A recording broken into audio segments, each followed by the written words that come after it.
On women, I think back to my earlier comments, new and more intensive mechanisms for engagement with civil society are essential.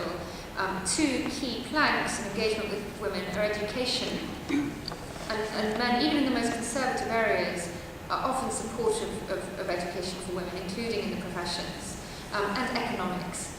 If women can work, men are often extremely keen to see the household income doubled.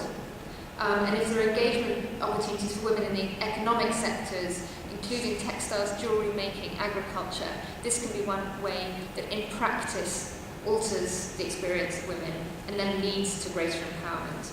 On the drug trade, absolutely, it's a deep poison of the society, the culture and the economy.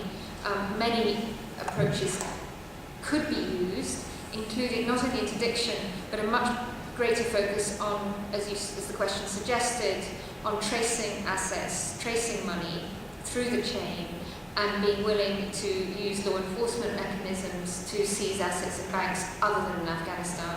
But the long-term solution is going to be to grow the legitimate economy, so that the illegitimate economy, it's not just drugs, it's licenses and assets, it's land distribution, it's timber, it's illegitimate extraction of minerals, which are possibly as important as the drugs trade. But if one looks at the illegitimate economy more generally, it's growing the legitimate economy that's going to tip the balance and change the politics to put the country back on track. Thank you, Claire. I'll address the second question, which was on protests and how do we engage that sector. And briefly, I think the international community should not compromise either on human rights or women's rights, particularly since I think Afghanistan has signed various declarations, including its own constitution, which states in Article 22 that all women should be, in all levels, treated equally, so we should not look at any law that assesses things otherwise. But I'm glad to see that at least there's a commission that is going to review this law, and there will be another decision probably. Forceless occupation, this is, I think, a very important question. In particular, I think if you look at the Pashtun areas, there seems to be animosity slowly developing, and we really need to be worried about that. And this animosity has come from several things. First, we've had various operations without the consent or the understanding of the locals. There are various villages where special forces, or not even special forces, but military personnel go to that area and conduct operations without the locals being aware of it. Recently we had the Marines operating in Garamsir. They turned Garamsir into, the Stone Age, and the reality was they did not even use one Afghan soldier with them. They went and operated in that area, and as a consequence, we now have that area just demolished.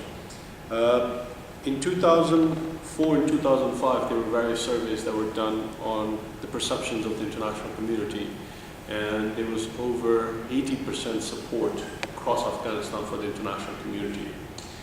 Similar surveys now see that support coming down all the way to high 40s. And for that, I think we have several things to blame. Drugs, we have to understand that while Afghanistan is the largest supplier, most of the demand, 85% of the demand, comes from Europe, and we need to look at that. The drugs resources or the funds that are made by the average farmer is probably extremely, extremely low. It's about $2.3 billion that the Afghans, that is made in Afghanistan, which is a very heavy percentage of the illegal GDP, but at the same time, I think it makes about almost $20 billion when it goes outside in other areas. Unfortunately, various promises were made to Afghans, particularly to farmers, and those promises were never delivered. At one point, there was a scenario where cash was paid to these farmers and actually backfired. People started to grow further because there was no follow-up on that. There was supposed to be infrastructure, alternative livelihood, but none of that really came and materialized.